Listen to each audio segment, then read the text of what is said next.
What's up, guys? You already know what it is. It's us again, the Christian Misfits, and we're back again today with another video. And today the topic is stubborn people. Are you stubborn? I'm gonna talk today about stubbornness, and it's a message that a lot of people need to hear because we find that a lot of people are really hard-headed and want to go with things on their own ways. So I'll just let Noah introduce and begin with the topic. The way I wanted to start this is just to ask you the question that keep on said. Are you stubborn? You know, just put yourself in this situation. So like there's many different ways for a person to be stubborn. For example, like if a person they receive like a word, like a Christian or like a Lucrum or whatever, if you give them a word and they don't want to pay attention to it, but they still want to do what they usually do behind closed doors. Like let's say for example, a person they love to lust, but when someone gives them a message like to run away from that type of stuff, but they like deeply like in their hearts and their minds they truly don't want to let go of it just yet. So once they let go of the person, they go back to doing what they usually do. Stuff like that shows that like you're stubborn. You don't want to let go of whatever you're going through, even though that can help you to grow spiritually, to get you closer to God. Are you stubborn? Or like different situations, like there's many ways, you know. Some people like they like to be into lust, they like to be into sexual immorality, they like to be into smoking, they like to be into music. Some people they can't get rid of their witchcraft. There's a lot of stuff, man, but that just shows that like so many people like they're too busy, they're too tight onto those sins that they usually go through, that they usually on a daily basis, to the point where like if it comes to giving your life to God, they don't even want to do it anymore. And that itself, that pushes you away from God, and that pushes you away from having that tight relationship with Him, because that's just gonna make you go worse and worse, and that gives more advantage to the devil. And like once that happens, then you're screwed, because you're opening doors for the devil in every way possible when the word fully tells us not to. So in that way, it makes sure that you don't allow yourself to get into these I don't know how you can call this I don't know, like a vortex. You know, like make sure you don't put yourself into these holes that truly destroys you, because that's only an advantage from the devil only, and that's what he wants us to happen. Like the devil, he mocks us on a daily. He tries to bring us back onto sin each and every time, but he doesn't love us. You know? He'll tell even the demons, he'll tell even the witches, oh, do you love me? Do you love me? But the devil, there can't be love in the devil itself. You know? Like there's no like equation towards that. And God, He truly wants you guys to be pulled out of what you guys are going through. It doesn't matter what situation you're in. It doesn't matter if you're deeply like rooted onto whatever the sin may be. It doesn't matter what it is. And God, He'll still be able to forgive you, because that's how huge God's forgiveness is. That's how huge God's blood is. He wants to put that grace upon you, but you guys don't want to take that first step to be able to turn your life around, because some people, they're too stubborn to do what they usually do, and that's not the right mindset. And we can't continue to grow into these things, because at a point, like we always say, God, like there's limits. Trust me, there's limits, and it talks about it in the Bible that God has limits with people, and He gives so many people so many chances, but each and every time they don't want to give in to God. Like, you know, me and Yvonne, like we've been like we know a lot of this because we talk to a lot of people. We try to give them as much wake-up calls as we get, and God, He'll speak to us and give us messages to the same people, the same exact thing. It just, the messages gets more and more and more intense, and they can always have that image that, oh, you know what, maybe I'm gonna change, or you know what, this part is what I really have to change on, but this part I don't know just yet. Like some people, they'll take some good things, but some other good things they don't want to take it just yet because they're too deeply rooted into their sin, right? So they're gonna start looking at it in that way, and then once that happens, then you're not truly devoting yourself onto God. You know, for example, if someone was into lust and they're into having a bad circle, or they're into sexual immorality, and then once someone tells them that you have to get rid of sexual immorality and you have to get rid of like all the lustful stuff and all that, and also your friends, but you in your mind you just want to get rid of the sexual morality and the lust and all that, but you don't want to get rid of your friends. That's not right, because that's not fully giving yourself out to God. And God sees that. He sees your heart. He sees what you're trying to do. And I always say this, you can't outsmart Him. It doesn't matter what you do. because he sees that you made a choice that, you know what, I'll get rid of this for God, but I want to keep my friends because I can't let go of them. I see them every day at school, at work. It doesn't matter what it is. God, he doesn't care about that. He wants our heart fully, 100%, not 90%. Some people, they want 100% of God, but they can't even give 100% of themselves. And that's not the right mindset. You're just opening more doors for demons to take advantage. Because the devil, he'll see, like, based on the example I'm saying, he'll see that you're trying to let go of sexual morality and lust, but at the same time, he'll see that you want to keep that image, the circle that you want. So he's going to bring in more people towards that circle to ruin you. And that itself, it makes it worse off for you when you first started. So that's, like, there's levels to this, and it gets worse and worse every time, each and every time you open doors. Because the devil, he doesn't just send out just one demon to come destroy you. Some people, they're stuck with thousands and thousands and thousands of demons in them, and like it's way more complex. Like it's way more like it's way more intense than we think, because we don't see the way life is like in a spiritual, right? But it's way too intense, and I promise you that. So that's one thing I wanted to pitch on for now. I don't know if you want anything to add. Yeah, like Noah said, talking about people are too stubborn when you give them a message. It's what we see all the time, because many times, like, you'll see someone living in sin and someone living in, I don't know, in a lifestyle that does not glorify God, and then you come to tell them about it, or like, you know, you just come to like try to tell them, you know what, you gotta get out of that, you gotta change for God, right? And then once you tell them, you could tell that the message is not going through their head because they want to do their own stuff and they want to do their own things. But a lot of times, what we forget to understand is that this life is just temporary. This life is vanity, because many times people want to put things that are on this world above God, and they want to put God later, and they think they have every like day to like change back and get right with God. You don't know when you're gonna die. You don't know when God's going to take you away. You don't know what's going to happen to you tomorrow. You can lose a leg. You could, I don't know, you can lose your eyesight even tomorrow or anything like that, right? But many of us, we think that life belongs to us because we're so used to waking up and breathing and waking up and having the mobility of our bodies, that we forget that there's people out there that can't. The freedom that we have as well. They can't walk, they can't talk and stuff like that. Like that could have been you, but God's the one keeping you from that. And many times we forget to be grateful, and we tend to go back into the world and not listen to the messages that we get or to the word of God, and we stay in that, like Noah said, we stay in that same vortex that drags us back into our worldly desires, forgetting that those worldly desires will destroy us and that they're only temporary. See, the devil, he's so smart that he has everyone in a trap. He tells you, okay, you know, it's okay, I'll change after. No, you know, it's okay. Like, you're so used to how your life is going, and then out of nowhere, boom, you're gonna get hit with something, and then it's gonna be too late. You can die today, you can die even tomorrow, you can die the next minute. Any of us, this life does not belong to us, it belongs to God, and God's the one who controls us, and that controls everything that happens. If God doesn't say something, if God does not say anything, nothing's going to happen. If God says something, it will happen.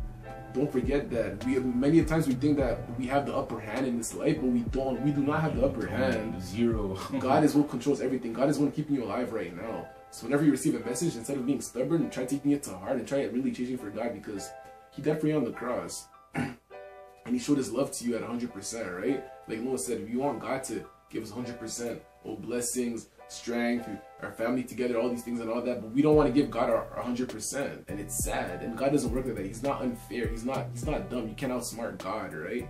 So make sure to really put in your mind that stubbornness, it'll just destroy you and kill you.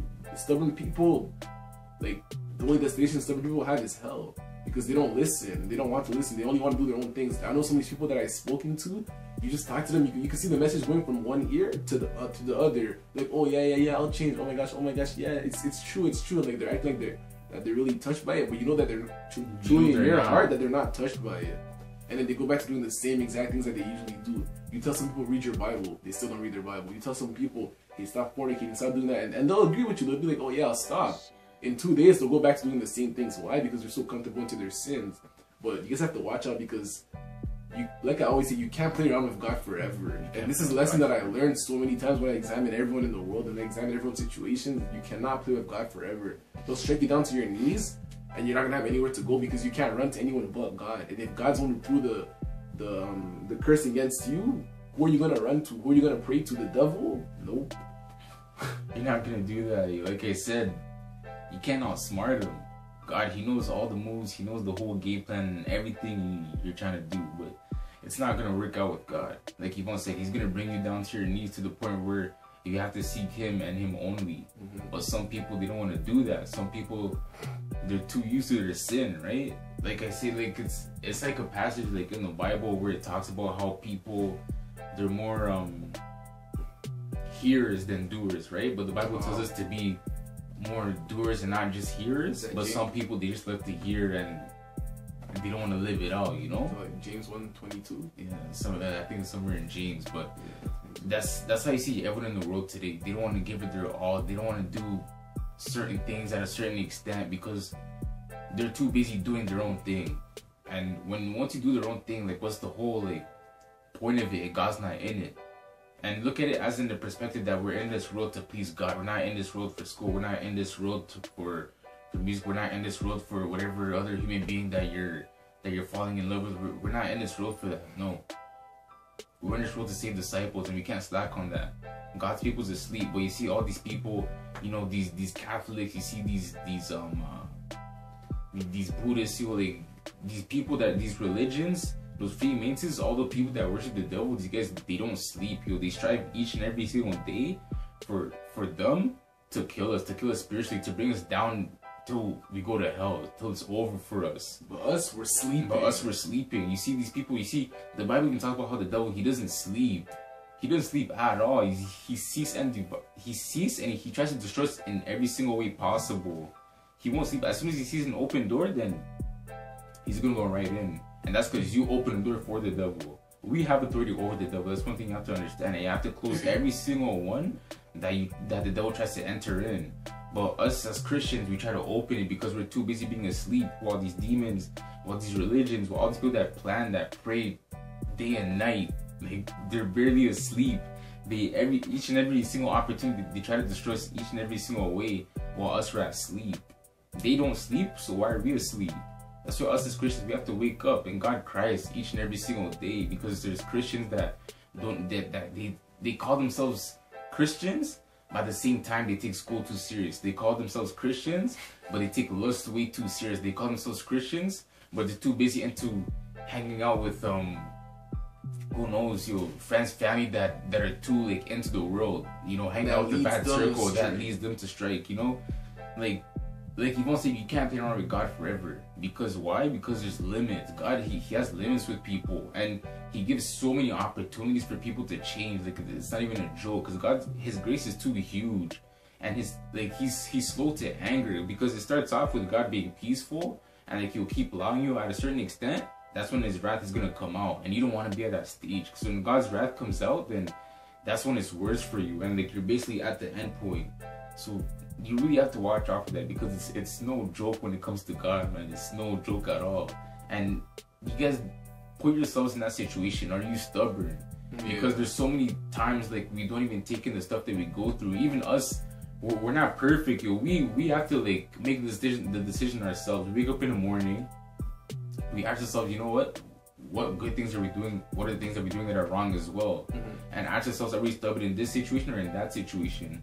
Try to find every single way possible to please God. Try to find every single way possible to make room for God. Because once that happens, then more doors will be closed for the devil. And that's when things will be better for you. You're going to start growing spiritually. You're going to feel that peace and that void in your heart that you truly needed your whole life, which is Jesus Christ. Amen. And I know that's for sure, because we've experienced that, and we know that for sure. Once you experience Jesus and you feel just a little glimpse of the world, you're not gonna like it. You're gonna feel like, oh man, this is terrible. And trust me, I can only imagine how to be up there in heaven, man. Because you don't want to go and end up in places like hell. You can't even eat. You can't even hang out with your friends. You can't even do any of that. You're just gonna suffer and yell and grin your teeth and all that. It's not the life, man. It's not the life. Too many people, they're too distracted by the things around the world. They don't even, to the point where they'll see half-naked girls or guys on banners and they'll find it normal. Like, that's not normal. You're not gonna see that like anywhere that glorifies God. Certain things like that, like the devil, he's taking more advantage of us to the point where he's basically exposing his plan right in our faces, but we can't even take it in. Why? Because we're too asleep spiritually. And we have to wake up. We have to open our eyes. You have to ask God to open your eyes, your ears. If you don't take it in, then something's wrong. And if you feel like you're the victim in this video, then there's a chance it could be you. You gotta change up. You gotta fix up. You know, it could be your friends. It could be whatever sin you're going through. It could be the love of money. Who knows what it is? You gotta take your life serious. Because God, you can't play with Him forever, bro. You can't play with Him forever. And I guarantee you that. Make sure you take your life serious. That's one thing I wanted to encourage you guys. I don't know if was going anything else. I'm good. You said it well, man. Yeah. Like it's pretty serious. Cause yo, you guys are doing all these things and all these sins and all that, but you guys tend to forget the outcome. You know, saying, oh, you love God, you go to church, or you're on a worship team, or you're holding the pastor's Bible, or anything of that sort. You're working in a church, but at the same time, if you're out of the church and you smoke, or you hang with a bad circle, or you sleep with girls, you sleep with guys, you're cursing other people, you partake in witchcraft, anything like that, then working in the church is not going to save you. Church is not going to bring you to heaven. Nope. Believe me. Nope. It's your heart that truly matters. You can fast, you can pray, you can do anything you want. You can even read the Bible. But if you don't put these things into consideration, if you don't put these things into practice, if you don't truly give your all to Jesus, then you're done. You're going to go to hell for that. You have to give it your 100%. It doesn't matter if it's 99.9. You have to give it your all. Your all. And it's serious. That's all God. That's all God wants. Amen. That's all God. All He wants is our hearts. But us, we're too busy trying to give that because we're too busy. Trying to party. Like it's not worth it. It's not worth it. It's not worth it. Like we encourage you guys, man. Just take your life serious, cause yo, the road, the way it's passing by, it's crazy. The road is gonna end so soon, and most of us are not even taking it in because we're too busy looking at the butterflies of this world, you know. So we just encourage you guys to take your life serious, man. Y'all be blessed. Y'all make sure to stick in your Bibles, to meditate it day and night, put it to practice, actually live it out, and live 100% for God. That's probably the main thing I beg you guys to do. Give your heart out to God. That's all He wants, and then everything else will be added onto it. Everything else that you wanted, God, He'll give those. If He sees that you have a righteous heart, then He'll give you what you want. Believe me on that. Don't seek Him just so you can receive those blessings and all that, but seek Him because you truly gotta live for Him. Yeah. God sees your heart at the end of the day. So that's one thing I encourage you guys for, and y'all be blessed for that. Yeah, I pray you guys may be blessed as well. You know, this is a nice message, and it's super important for us to take this into consideration because we're living in the end times. We really have to wake up. There's too many people asleep. Too many people asleep. Like, ask yourself this question: How many people do you know that are true Christians? How many people do you know that are true disciples of God? You can't even count them in one hand. It's impossible because everyone's contaminated by the world. Everyone wants to do what the world wants to do, and no one wants to take God seriously. And it's sad because when Jesus Christ comes back, it's not going to be like that anymore. You're going to feel dumb about what you were doing on this earth. Remember that. So I just encourage you to truly take God seriously and follow Him at 100%. Not 99.9 or not 90 or not 85, but 100%. You have to give Him your all. So God bless you guys. God bless you guys. Make sure to ask yourselves, don't be stubborn. More money. Because once you receive money, then you'll get pretty amped. Like you're gonna want to go for more and more. Once you're in school and you put in work in school, you're gonna want to be there longer and longer. Some people are tired of it, some people aren't. They're different. So just go behind it.